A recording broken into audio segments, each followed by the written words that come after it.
ချမောင်ဝင်းနိုင်တာဦး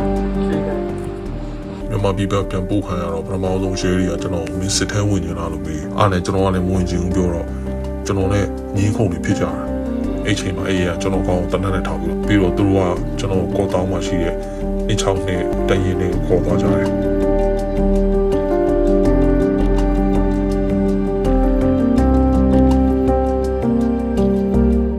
ကျမအကူဖန်ခံရတဲ့အချိန်မှာထိုင်းရဲပွဲစားက